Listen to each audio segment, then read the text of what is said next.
위해서 하나님께 부름을 받았습니다.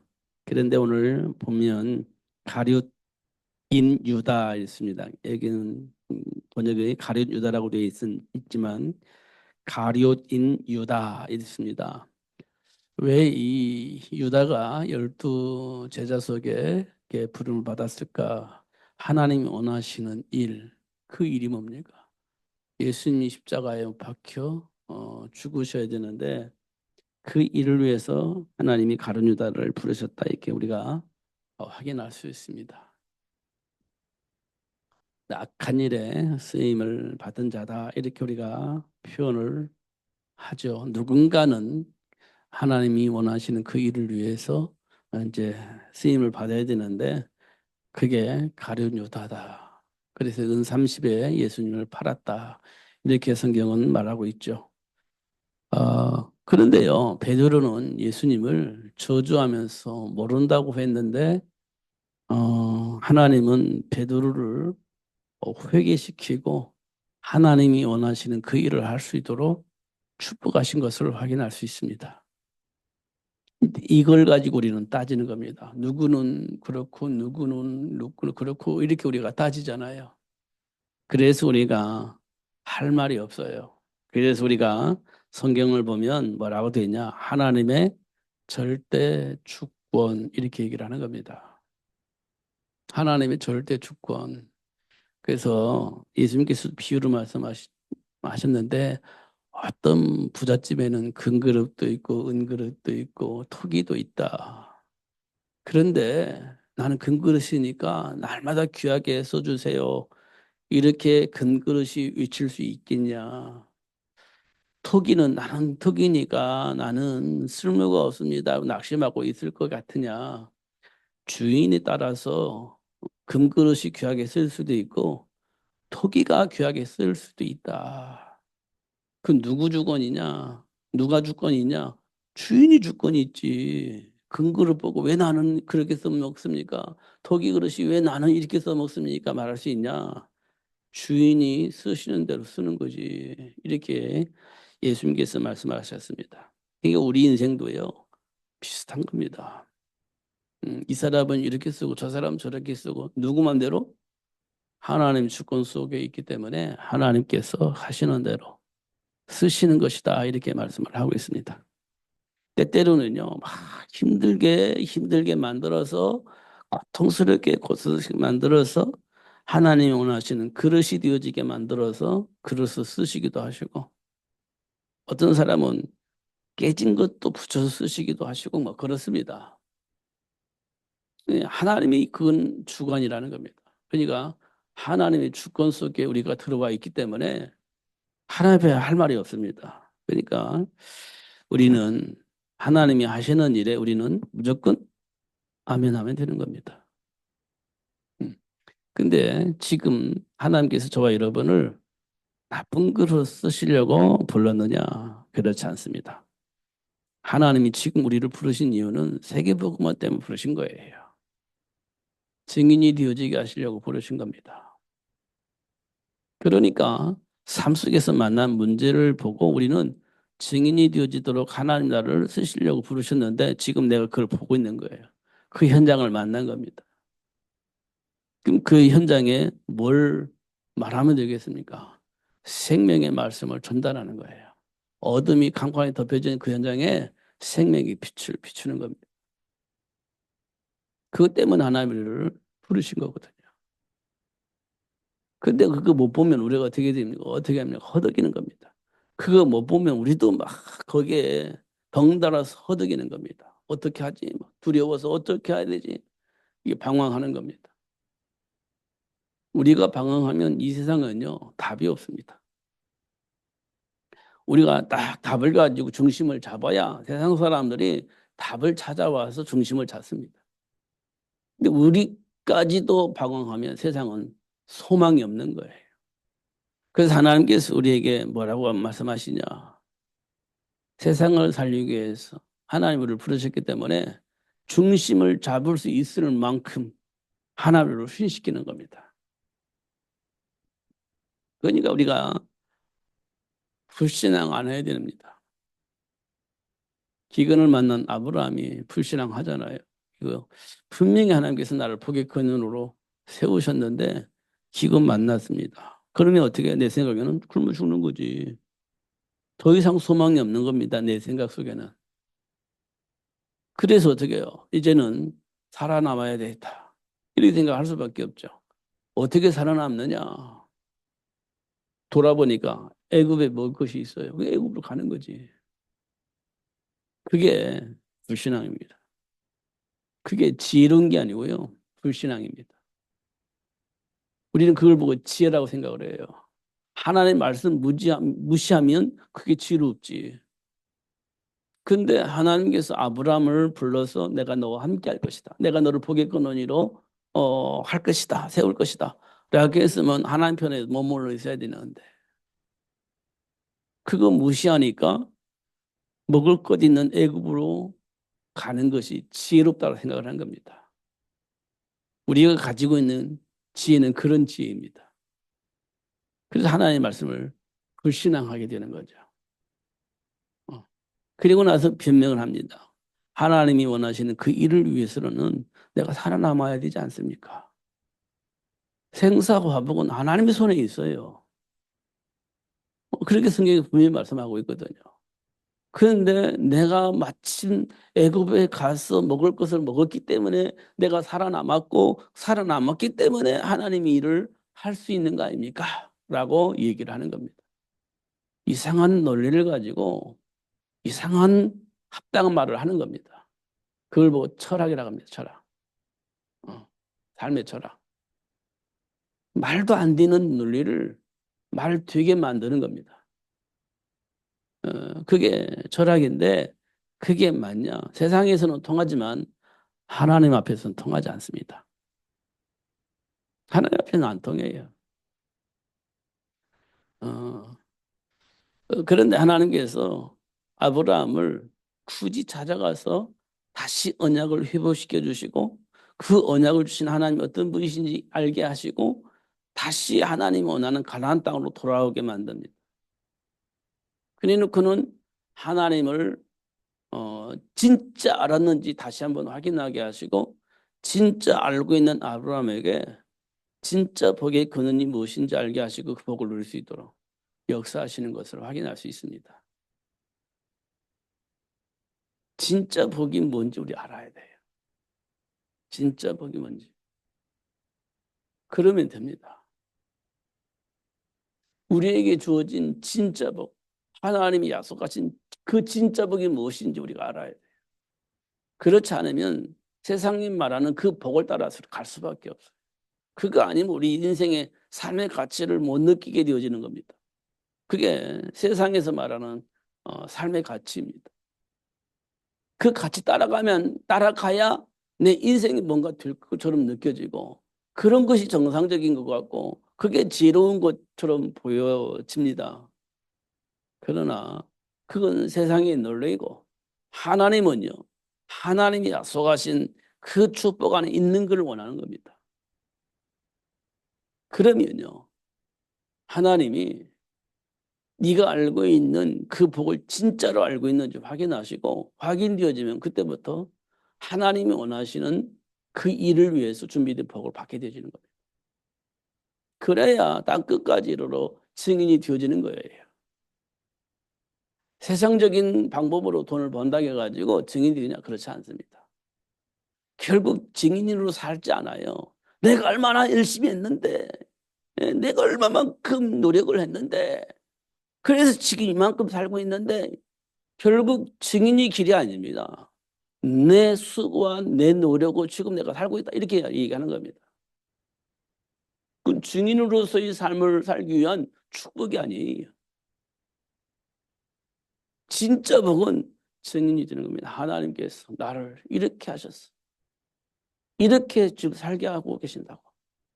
하나님이 우리 아버지시다고.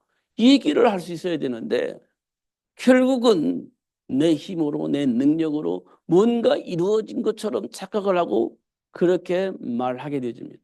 어느 날 나도 모르게. 그건 진짜 복이 아니에요.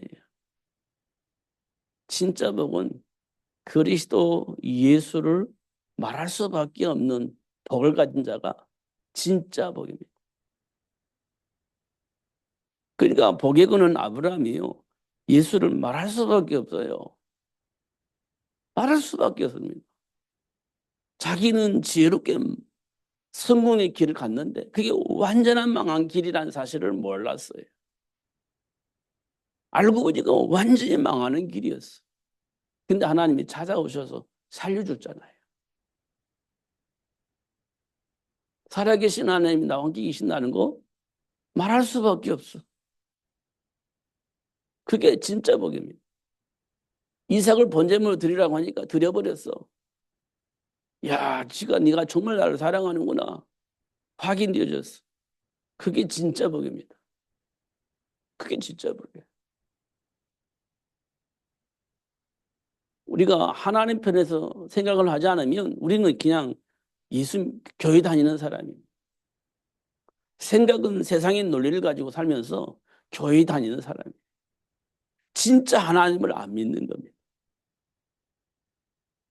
그러면 진짜 복이 뭔지 우린 몰라요. 그럼 어떻게 합니까? 하나님을 열심히 살면 복을 받잖아요.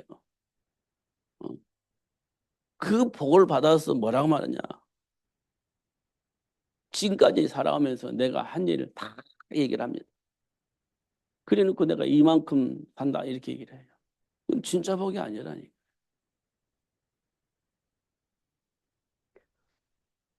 어. 우리가 진짜 복과 가짜 복을 정말 구별할 수 있어야 돼요. 세상이 말하는 복과 하나님 말씀하신 복은 달라요. 결과적으로는 세상의 복도 하나님의 복도 비슷합니다. 왜냐? 세계 복음을 알 수 있는 경제력이 중요하기 때문에. 또 세상의 사람들은 또 뭐 가지고 복을 얘기냐? 경제력을 가지고 복을 얘기하고 있더냐. 그러니까 세상도 경제를 가지고 복을 얘기하고 있고 세계를 복음하려고 하다 보니까 경제력이 있어야 돼. 그러니까 경제력을 가지고 복을 받았다 이렇게 우리가 말할 수 있습니다. 그 경제력이 모든 현장에 있는 저주받은 사람들 살려내는 일에 필요하기 때문에 그 경제가 필요한 겁니다. 그래서 안디옥 교회는 그 복을 받았어요. 세상은 다 망하는데 안디옥 교회는 풍성하다고 했습니다. 왜 그러냐? 그게 이제 하나님이 준비한 복이에요. 세상의 복은 이제 없었습니다. 기근 만나가지고 망했습니다. 그래서 막 누구든지 다 망하는데 하나님의 복을 가지고 있는 안디옥 교회는 망하지 않습니다. 그게 하나님 준비한 복이에요. 그게 진짜 복입니다. 그래서 어떻게 했냐? 사도 바울이 로마 복음화를 위해서 각 현장에 다니면서 시스템 제자 세우고 시스템 세우고 교회 세우고 그렇게 하는데 전혀 부족하지 않을 만큼 경제의 복이 바울의 안디옥 교회에 있었습니다. 그래서 그거 가지고 뭐 했냐? 사도 바울 충분히 도왔습니다. 현장 살릴 수 있는 제자 세우고 현장 살릴 수 있는 교회 세우는 그 일에 헌신할 수 있도록 충분히 도왔습니다. 그게 하나님 준비한 경제의 복입니다. 이게 하나님 준비한 복이 있다니까. 이스라엘 백성이 광야 40년을 다니는데 부족하지 않았습니다. 만나와 메추라기를 통해서 도와줬잖아요. 그러니까 그게 하나님 준비한 복이거든요. 그러니까 그 사막에서 부족함 없이 살았습니다. 그 하나님 준비한 복이에요. 만약에 하나님 준비하셨다면 그건 뭐 물이 없어 죽고 먹을 것이 없어 죽고 죽게 돼 있는 겁니다. 40년 동안 살았으니까 물이 없어 죽고 먹을 것이 없어 죽고 사막이니까. 근데 하나님께서 원하는 그 일을 위해서 하나님이 준비한 복이 뭐냐? 만나와 메추라기를 통해서 날마다 먹인 겁니다. 그게 하나님 준비한 복이에요.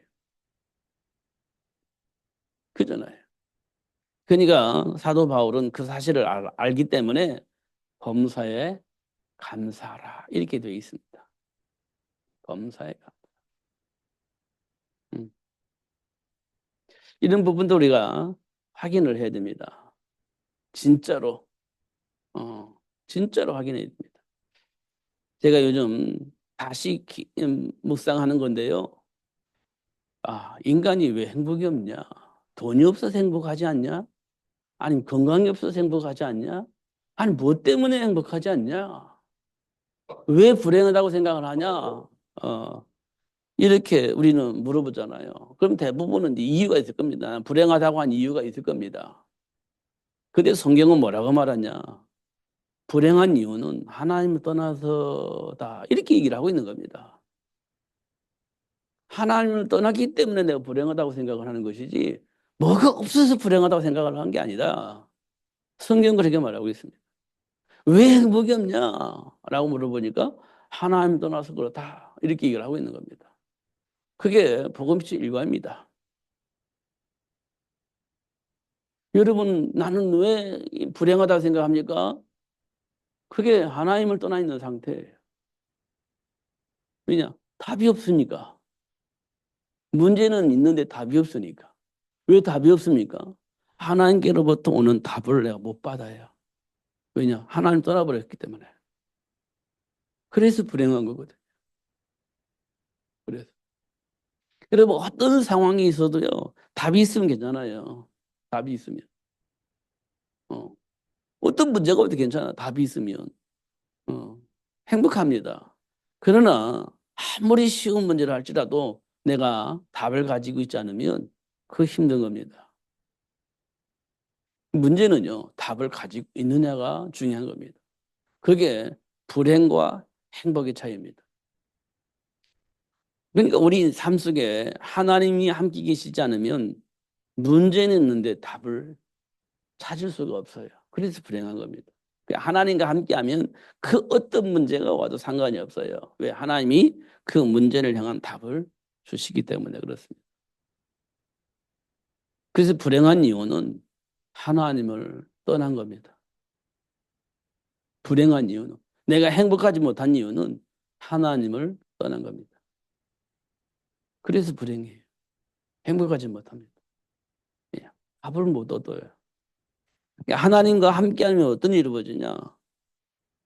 요한복음 14장에 기록된 대로 내 안에 계신 성령께서 가르쳐서 깨닫게 하신다고 하잖아요.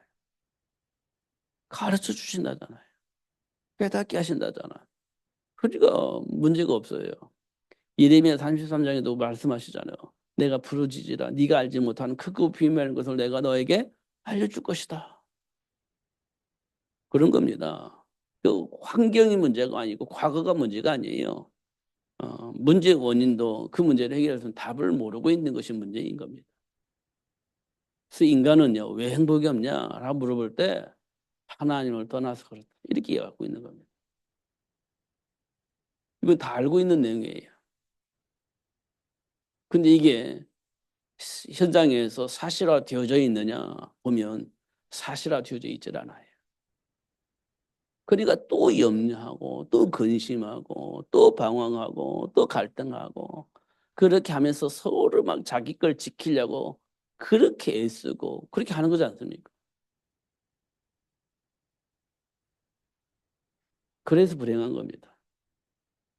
열심히 찾고 노력하는 것은 기특한데 그렇게 해서 답이 찾아지는 게 아닙니다. 한계가 와요. 그래서 불행한 겁니다. 자꾸 질문해 보면 너무 간단한 거 있잖아. 너 지금 왜 그러는데?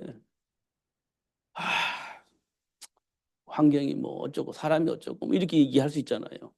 왜 그런데 그거? 이게 전혀 하나님과 상관이 없는 말만 투털투털하는 겁니다. 하나님이 약속하신 말씀과 전혀 상관이 없는 말을 투털투털거려요. 힘들으니까. 그게 어디서 왔는데? 그게 하나님을 떠나서 오는 문제다. 이렇게 성경 말하고 있는데 그게 사실화되어 있지 않고 현실화되어 있지 않는 것. 그러니까 날마다 투털이처럼 투덜투덜하는 거예요. 이렇게 살고 있는 것을 우리가 확인을 하게 되어집니다. 그럼에도 불구하고 감사한 것은 그런 우리와 하나님이 함께 계신다는 겁니다. 그럼에도 불구하고 하나님이 우리에게 뭐라고 약속하시냐?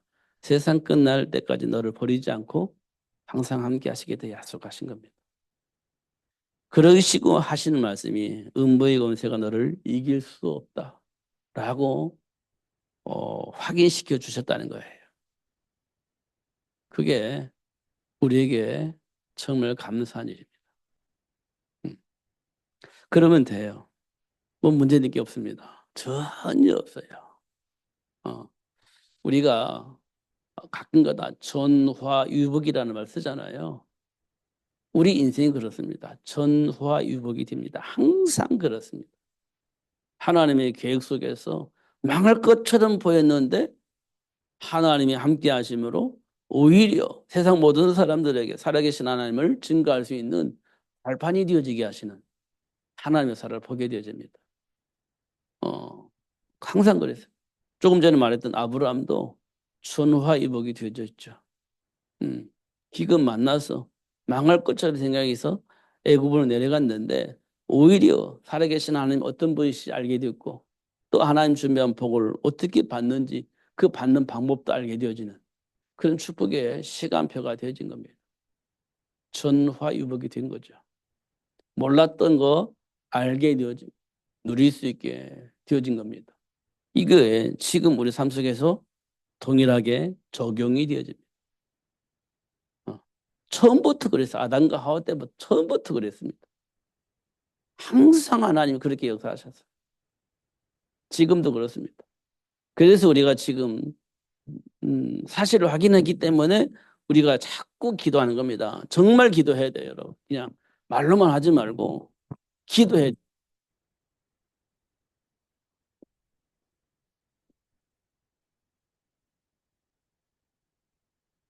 정말 기도해야 돼요. 음. 제가 처음에 이 세계복음화 단어를 몰랐는데 단어방 하다 보니까 세계복음화가 이제 들려왔어요. 근데 말로만 세계복음화 했던 것 같습니다. 근데 지금은 이 세계복음화가 내 머릿속에 들어왔습니다. 237, 5천종족. 이게 지금 들어왔습니다. 그러다 보니까 뭐가 필요하냐? 정말 우리가 정말 중요한 겁니다. 이거는. 237 나라 5천 종족을 살리려면 이런 사람들을 살릴 수 있는 제자가 필요하잖아요. 제자. 살릴 제자가 필요하잖아요. 그러니까 어떻게 해요? 렘넌트 준비하죠. 렘넌트 준비하는 겁니다. 지금 우리 렘넌트들이 어느 정도냐? 전혀 느낌이 없습니다. 전혀 느낌이 없어요. 그래서 어떻게 해야 돼요? 언약 붙잡고 기도하면서 전달해야 됩니다. 하나님의 계획인 세계 복음화를 이 렘넌트들에게 준비할 수 있도록 전달해야 됩니다. 그러면 이 아이들은 뭐 합니까? 이 아이들은 현장 살리고 세계를 복음화하기 위해서 언약 붙잡고 기도하면서 뭘 하겠습니까? 언약 붙잡고 기도하면서 현장을 살릴 수 있는 일을 준비하는 겁니다. 공부하는 겁니다. 이게 뭐냐? 현장 살리기 위한 방법을 만들어내는 겁니다. 다시 말하면 세상을 리더할 수 있는 그런 시스템을 만드는 겁니다. 요셉처럼 다니엘과 세 친구들처럼 그런 인물을 만들어내서 현장을 회복시키는 겁니다. 이거 우리 정말 해야 되는 겁니다. 그냥 237 나라 5천족 이게 되는 게 아니에요. 리더할 수 있는 그 엘리트를 만들어내야 되는 겁니다. 그러려면 언약 안에서 기도하면서 이 엘리트가 될 수 있도록 만들어내야 돼요. 굉장히 중요한 일입니다, 이거. 제가 지난번에 지나간 말로 했는데 요즘 아이들 너무 공부 안 하니까 조금만 언약보다 기도하고 하면 충분히 앞장설 수 있습니다. 요즘은 공부를 너무 안 하니까. 그 이유도 몰라. 그냥 어쩔 수 없이 하는 사람이 있습니다. 그런데 어떤 사람은요, 정말 이유를 가지고 공부하는 사람이 있습니다. 한번 뭔가 만들어보자, 뭔가 해보자 하는 생각을 가지고 열심히 공부하는 사람이 있습니다. 이거는요, 하나님이 주신 언약 안에, 언약 밖에 있기 때문에 어떤 일이 벌어지냐? 레피를 문화 만들 겁니다.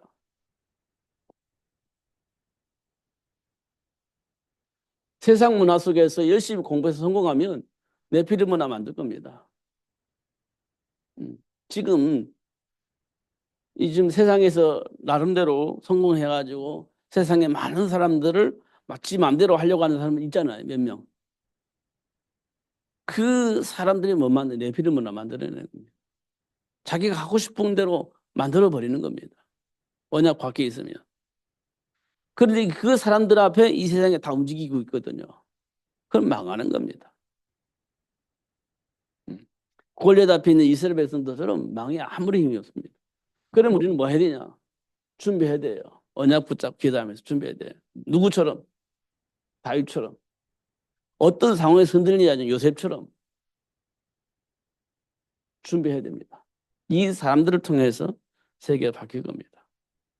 이거 준비 안 하고 2, 3, 7 날 오천 정도 세계복음화 가능하지 않습니다. 이거 해야 돼요. 그래서 언약 붙잡고 기도해야 됩니다. 이걸 누가 했냐? 바울이 했습니다. 바울이 이걸 했어요. 왜냐? 바울은 엘리트입니다. 그러니까 엘리트로서 회당에 가가지고 하나님이 준비한 사람 찾는 거예요.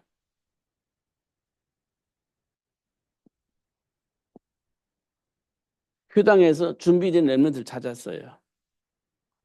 그래가지고 뭐 했냐? 따로 소원을 불러가지고 훈련을 시킨 겁니다. 훈련을. 로마를 복음하려면, 로마를 정복하려면 준비해야 됩니다. 경제도 준비해야 되고, 준비해야 되는 겁니다. 그래서 어떻게 엘리트로서 준비된 렘넌트를 붙잡고 로마를 복음할 수 있는 일꾼을 만들어낸 겁니다. 이게 결국 로마서 16장 일권입니다. 그 이들을 통해서 로마가 복음으로 바뀌게 되어지는 겁니다. 이거 안 하고는 뭐 우리가 2, 3, 7날 5천 중 살리겠다고 이것만 해가지고는 그렇게 가능하지 않아요. 우리는 이 비밀을 가지고 준비를 해야 됩니다. 이게 실제 우리가 해야 할 렘넌트 운동입니다. 언약 붙잡고 기도해야 돼요. 그렇지 않으면 우리 그냥 기도하다가 그냥 끝나는 겁니다. 뭐가 문제인지도 몰라. 그냥 2, 3, 7날 5천 점, 그리스도, 뭐 세계보고 뭐가 문제인지도 몰라요. 근데 현장은 이렇게 준비해가지고 현장을 장악한단 말이에요. 그럼 어떻게 하겠습니까, 우리가? 뭘로 대적을 해요? 할 수가 없지. 그러니까 그 애굽의 왕을 관리할 수 있을 만큼 준비된 사람 있잖아요, 요셉. 애굽 왕 바로 왕이 요셉한테 아무 말도 할 수가 없어. 없잖아요. 바벨론 왕이 다니엘에게 할 말이 없어. 그런 인물을 만들어내야 그 살아계신 하나님을 인정할 수밖에 없는 그런 복을 누릴 수 있는 렘 준비해야 되겠죠. 음. 음. 꿈이라고 생각하면 여러분 언약 잡지 않은 거예요. 꿈이라고 생각하면 안 돼요. 우리에게 맡겨진 일이라고 생각을 하셔야 돼요. 그래야 우리가 언약 붙잡고 기도하면서 도전하지. 요괴빛 노예 생활하는 400년 노예 생활하고 있었는데 하나님께서 요괴빛을 불러가지고 너 꿈이 뭐냐? 출애굽입니다. 그래, 내가 출애굽할 수 있는 인물을 하나 만들어낼 테니까 너 만들어내. 누군데요? 그 모세. 그게 꿈이 아닙니다. 하나님이 현실적으로 모세를 만들어서 모세를 통해서 출애굽을 하려고 하신 거잖아요. 내 모세 이 노예 주제에 무슨 그런 생각을 할 필요가 없습니다. 하나님이 요게베스를 불러서 모세를 준비케 하시고 모세를 통해서 출애굽을 하는 계획을 세웠잖아요. 되어지는 겁니다. 237 나라 5천 종족은요. 렘넌트를 통해서 되어지는 겁니다. 그 렘넌트를 어떻게 준비하냐? 요괴배신 모세를 준비하듯이 준비하면 돼. 한나가 사무엘을 준비하듯이 준비하면 되는 겁니다. 언약 붙잡고 기도하면서 도전하면 돼요. 안 될 수가 없습니다. 그러니까 하나님께서 왜 우리를 불러셨냐? 부르니까요. 하나님이 우리와 함께 하시려고. 전도하게 하시려고. 그 다음에 그 강한 자를 쫓아낼 수 있도록 하기 위해서 내가 너를 불렀다. 이렇게 얘기를 하시는 거잖아요. 그러니까 언약 잡으면 답이 나온다니까요. 현실만 보지 마시고 하나님의 계획을 봐야 돼요. 그러면 됩니다. 하나님의 계획 속에서 내가 인도받아야지 내 기준 속에서 인도받으면 큰일 납니다. 하나님 주신 언약 속에서 내가 인도받아야지. 내가 가지고 있는 감정 속에서 인도받는다? 그럼 큰일 나지. 그렇지 않습니까? 그래서 지금 우리가 가지고 있는 환경이나 우리가 가지고 있는 생각이나 우리 안에 있는 감정이나 지금 내 안에 뿌리내린 여러 가지 삶의 기준이나 여러 가지가 있을 겁니다. 근데 그것이 정말 세계복음화에 관계가 있는가 질문은 한 번쯤 해봐야 돼요. 지금 내 안에 있는 것들이 세계복음화 관계가 있는가 한번 생각해 보셔요. 그럼 세계복음화의 방향이 안 맞으면 그거 턴해야 됩니다. 돌아서야 돼. 세계복음화 방향 맞는 쪽으로 돌아서야 되는 겁니다. 하나님 그때부터 역사하실 겁니다. 꼭 그렇게 될 겁니다. 조금 힘들고 어려울 겁니다. 내려놓고 돌아선다는 게. 그러나 바울처럼 내려놓고 돌아서는 것이 굉장히 중요합니다. 왜냐? 이 말은 응답을 받았다는 거예요. 하나님이 계획을 알았다는 거예요. 하나님이 준비한 복이 무엇인지 알았다는 거예요. 그때 우리가 돌아설 수 있는 거거든요. 근데 모르면 못 돌아섭니다. 그래서 우리가 기도해야 할 것은 바울이 알았던 그 복을 가지고 돌아설 수 있도록 하셨던 것처럼 우리에게도 그 복을 알게 하시고 돌아설 수 있는 복을 달라고 우리가 기도해야 됩니다. 그러면 돼요. 절대 되어지게 되어 있습니다. 하나님이 주권 속에 있기 때문에 되어지게 되어 있습니다. 속지 마시고 하나님의 배경을 누리면서 승리하시는 여러분이 되시기를 예수님 이름 축복합니다. 기도하겠습니다. 살아계신 하나님 아버지 감사합니다. 오늘도 최고의 복을 주시고 알게 해주셔서 감사합니다. 마음껏 누리며 살 수 있도록 성령으로 충만케 하시고 하나님 주신 언약 속에 하나님 준비한 복을 부으시고 보게 하시고 하나님의 계획을 알게 해 주시되 성령의 인도 속에 따라가는 삶이 될 수 있도록 역사하여 주옵시고 축복하여 주옵소서. 예수님 이름으로 기도하옵나이다. 아멘.